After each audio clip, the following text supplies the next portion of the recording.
안녕하세요. 오늘은 셀트리온 헬스케어에 대해서 말씀드릴 수 있도록 하겠습니다. 오늘 선물 옵션 만기일이죠. 그럼에도 불구하고 변동성이 불구하고 아침에 빠졌다가 지금 상승 쪽으로 전환을 하고 있어요. 그죠? 제가 이 부분에 안착하는 게 중요해 보입니다. 이제 고점권 요 안에서 안착을 하면서 다시 고점 돌파가 나오는 부분이 중요해 보이고요. 긴급 사용 승인 날까지 모멘텀이 살아있기 때문에 이 거래량이 동반되는 걸 확인하면서 현재 시장 상황과 이런 부분을 같이 보시면 될 것 같아요. 제 투자 메신저 TV가 거의 매일 업데이트를 해드릴 수 있도록 하겠습니다. 오늘은 시장 상황과 셀트리온 헬스케어에 대한 기업 분석 그리고 차트 분석을 같이 해드릴 수 있도록 할게요. 제가 늘 시황 그리고 경제, 산업, 기업 차트를 같이 해드리고 있는데 이 어제 미국 장에서 이제 이슈를 좀 살펴볼게요. 지금 최근 이슈가 어제 이슈가 이제 좀 크게 몇 가지로 나뉠 수가 있겠죠. 백신에 대한 기대감으로 경제 재개에 대한 기대감, 경제 재활성화에 대한 기대감이 이제 생기게 되고 있죠. 물론 백신 관련주와 이제 치료제 관련주, 진단키트 관련주는 약간의 상반되는 걸 보이고 있고요. 추가 부양책에 대한 기대감이 살아있죠. 늦어도 다음 주 안에는 어차피 진행될 수밖에 없다. 물론 약소한 그전에 대비해서 기대감에 더 약소한 9천억 달러 이 정도에서 좀 결정이 될 것 같은데 지켜봐야 될 것 같고요. 미국과 유럽의 통화 정책 그리고 브렉시트가 과연 노딜 브렉시트로 끝나느냐 이거 중요한 겁니다. 달러가 강세로 전환될 수 있느냐예요. 왜냐하면 노딜로 가게 되면 유로화와 엔화가 약세로 가게 되면서 달러가 강세, 신흥국에서 자금이 빠져나갈 수가 있습니다. 어제 미국 장시를 보게 됐었을 때요. 정고점 부담에 대한 부담이 있었어요. 근데 한국 증시는 오늘 선물 옵션 만기에도 불구하고 아침에 급락을 했다가 지금 그 부분을 많이 회복시키면서 돌리고 있어요. 물론 오후 1시, 12시 55분이기 때문에 이제 장 끝나기 3시 30분에 다시 봐야 됩니다. 오후에 과연 어떤 변동성을 보일지 그 무엇도 알 수가 없죠. 중국 증시도 봐야 되고 아시아권 증시를 다 봐야 되기 때문에 그 부분을 살펴봐야 될 것 같고요. 지금 화이자 그리고 이제 백신에 대해서 지금 이제 중요한 거는 안정성에 대한 부분이 완전히 끝나지가 않았잖아요. 그래서 그 자가 면역 이런 부분에 면역 거부 반응이 나올 수가 있거든요. 이런 이슈가 나오고 있고 그리고 고평가 종목에서 중요한 건 JP모건에서 투자 의견을 줄줄이 하향시켰습니다. 그래서 기술주 중심의 소프트웨어 중심의 매물이 출회하게 됐어요. 그래서 이 섹터에 영향을 좀 받고 있긴 하지만 좀 봐야 될 것 같죠. 그리고 이제 다우가 0.33%, 0.79% S&P, 나스닥이 1.94%세 가지 다 하락을 했습니다. 그중 기술주 섹터 나스닥이 조금 심했었죠. 결국은 오늘 저 보면 이제 앞으로 살펴봐야 될 게 추가 재정부양책 이슈 하나, 그죠? 그리고 중요한 거는 이제 이런 것들 이제 9천억 달러에서 협의가 되고 그 내용물을 살펴보게 되면 자 급여보호 프로그램 이제 실직자들 급여보호 프로그램 추가 실업급여 백신 지원 등 이런 것도 살펴봐야 되고 예상보다 좀 축소하게 돼서 소규모로 진행될 가능성이 있죠. 그래서 아까 말씀드렸지만 재기표보건에서 의견을 하향했어요. 14개 섹터 그중 중심인 테슬라 극단적인 고평가 상태에 있다고 말하게 되면서 자동차 섹터에 영향을 주고 있죠. 그래서 지금 이런 부분이 있고요. 오늘 선물 옵션 만기인데 과연 오후에 어떻게 끝나게 되는지 그리고 중요한 건 이제 연말 만기일에 배당률이 이제 중요한 건 코스닥 150 이런 지수에 대한 재평가가 있거든요. 그래서 이 부분 다시 한번 체크해 봐야 됩니다. 그래서 오늘하고 내일 자 굉장히 어떤 변화를 보이게 될지 체크를 해 봐가면서 변동성이 커질 수 있을 거라 생각을 했는데 아래로 쭉 빠졌다가 올라갔어요. 상승으로 끝났으면 좋겠습니다. 자, 계속해서 좀 말씀을 제가 항상 초반에 시황을 말씀드릴 수 있도록 하겠습니다. 자, 셀트리온 헬스케어 기업 분석을 좀 할게요.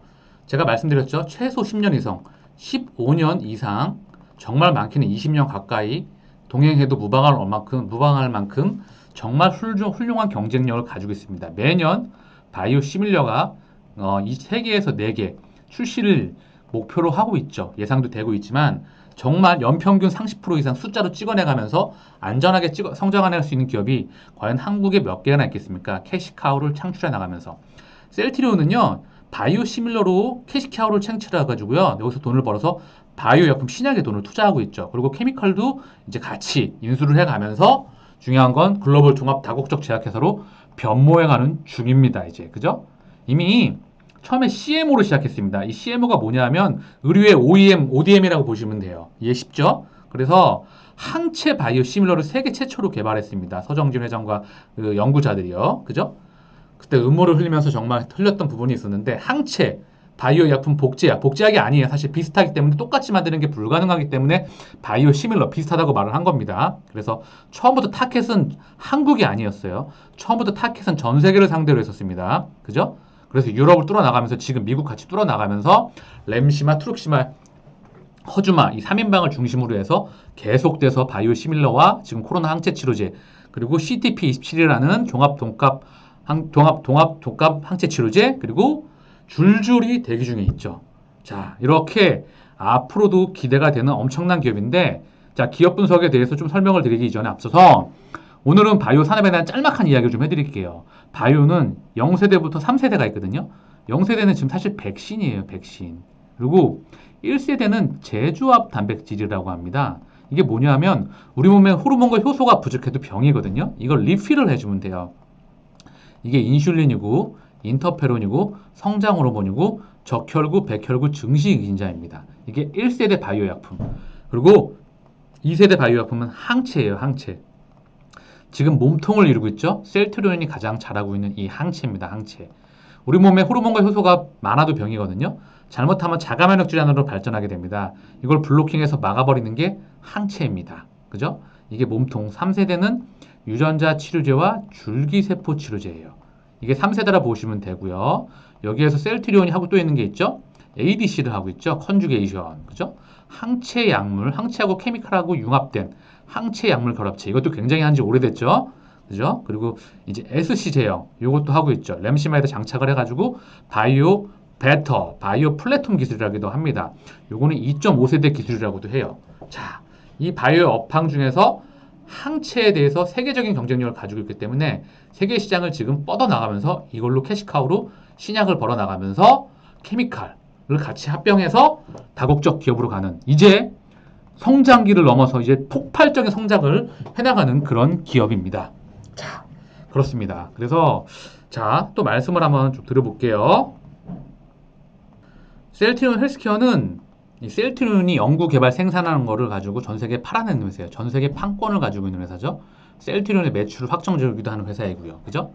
이 부분을 알려고 하면 셀트리온 헬스케어가 여기 매출, 돈을 공급해줘서 매출액을 확정지어줍니다. 이 구조를 알아야 돼요.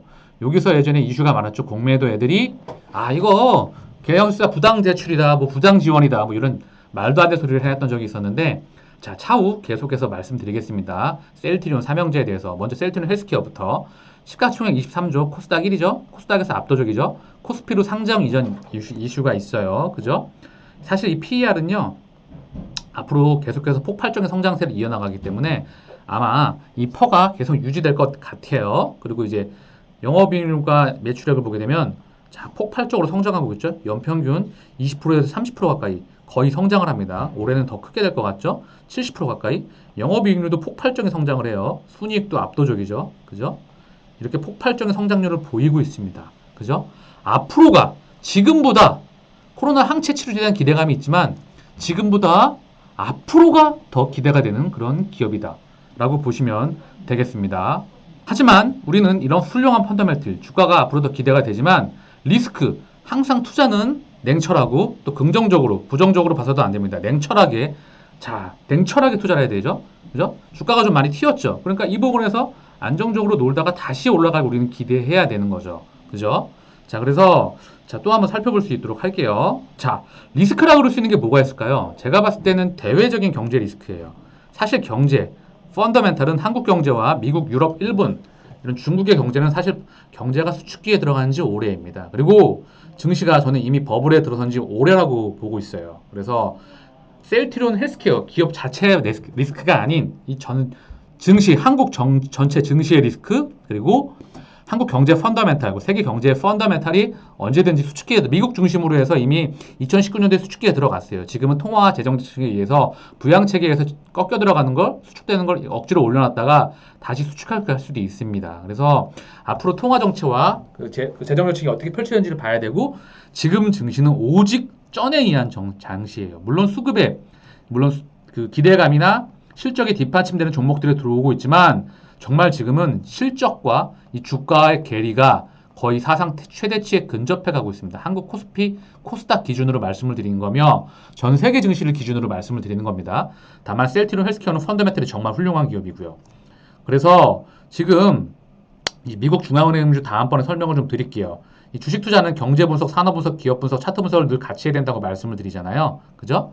이 산업에 대한 바이오 업황에 대한 산업에 대한 성장성은 누구도 의심할 필요가 없겠죠. 바이오. 그죠? 2차 전지, 바이오, 뭐 IT, 소프트웨어, 뭐 반도체 이런 거에 대한 성장성은 누구도 의심할 필요는 없겠지만 단기적으로 변동성이 확대가 될 수 있으며 대외적인 리스크가 있다. 그래서 언제든지 리스크가 발생하고 이슈가 발생하면서 변동성이 확대가 될 수 있다. 이러한 부분들은 좀 참고를 하시면서 투자에 도움이 되셨으면 합니다. 자, 오늘 수급 화면이에요. 보이시죠? 그죠? 개인이 다 이제 매수하고 있어요. 외국인과 기관은 좀 팔고 있죠. 그리고 이제 한 달 누적 순매수가 이제 외국인도 좀 팔아가면서 좀 줄어들고 있네요. 기관도 5조 6천억 팔고 있고 정말 많은 물량을 팔고 있죠. 내년에 기관화 정세가 예상이 되나요? 그리고 개인이 2조 6천억과 외인이 3조 1천억을 한 달 동안 매수했고요. 최근 수급이 좀 엉켜있긴 하지만 앞으로는 수급을 지켜보는 게 핵심입니다. 반도체 섹터, 2차전지 섹터, 그리고 셀트리온 삼형제와 현대차, 시니컬, 민감주와 일부 네이버 카카오의 자금이 들어와 있거든요. 그래서 지금은 오직 사실 수급이에요. 쩐입니다. 쩐이 증시로 계속 자금이 들어오느냐가 지금 2,700에서 2,800원 넘어서 2,900을 갈 수 있느냐 이 부분을 확인하는 것이 너무나 중요해 보이는 상황입니다. 자, 그리고 셀트리온 헬스케어 코스닥에 있으니까 코스닥을 한번 봐볼까요? 코스닥도 한번 볼 수 있도록 할게요. 코스닥은 어떻죠? 자, 개인가 역시 개인이 받아내고 있죠. 개인이 1,700억, 외국인이 20억. 한 달 동안 1조 5천억, 그리고 7천억 가까이 11월 10일부터 12월 10일까지 들어왔고 기간은 1조 3천억. 오늘도 팔고 있고 계속 팔고 있네요. 외국인과 개인이 엎치락 뒤척거니 하면서 코스닥 증시를 받아내고 있습니다. 자, 그러면 자, 이제 우리 셀트리온 헬스케어 수급을 볼게요. 자, 이제 이건 변동폭이 있을 겁니다. 이제 오후 1시 7분이기 때문에 마감 시간을 봐야 돼요. 외국인이 좀 들어오고 있죠? 그리고 그동안 압도적으로 개인이 들어왔어요. 그죠? 그리고 외국인과 기관이 팔았죠. 자, 앞으로 수급이 어떻게 되는지 체크해보는 것도 굉장히 중요해 보입니다. 자, 우리 셀트리온 헬스케어. 그죠? 차트가 지난번에 크게 변동이 없어요. 급등이 나왔기 때문에 지금 볼 거는 11선, 5일선 이런 거밖에 없거든요. 5일선은 깨진 것 같아요. 그죠? 결국 이 근방에서 박스권을 형성을 하면서 엎치락 뒤치락 하다가 다시 물량 소화하면서 긴급 승인 그날까지 튀어나갈 수 있기를 기대해 보는 거죠. 물론 단기적으로는 변동성이 확대가 될 수 있지만 장기적으로는 의심할 필요가 없죠. 그리고 제가 말씀드렸던 부분 대외적인 리스크가 언제든 확대가 되면서 변동성 확대될 수 있습니다. 자, 이 부분은 참고하시면서 볼 수 있도록 하고요. 자, 차트는 제가 확대해서 한 번 더 보여드릴 수 있도록 하겠습니다. 자, 거래량이 지금 압도적으로 들어오고 있죠. 그죠? 이 물량이 다 들어오게 되면서 쭉 치고 나가야 돼요. 지금 5일선은 깨졌지만 21선 지지를 11선 지지를 받았어요. 21선 지금 21선 치고 올라오면서 그죠? 그래서 지금 이 부분에서 이제 안정권을 취하고 다시 여기서 물량 소화하고 가는 부분이 중요해 보입니다. 그죠? 그리고 코로나 항체 치료제는 셀트리온에게는 하늘이 준 기회예요. 신약 하나 개발하려고 하면 적게는 10년에서 15년 걸리는 거를 무려 인류가 급하다고 해서 1년에서 이 안에 지금 개발해서 지금 전 세계 판매한다는 거는 정말 하늘이 주는 기회입니다. 자, 그렇고요. 자, 계속해서 셀트리온 헬스케어에 대해서 업데이트 해드릴 수 있도록 하겠습니다. 내용이 도움이 되셨다면 구독과 좋아요 부탁드리겠습니다. 감사합니다.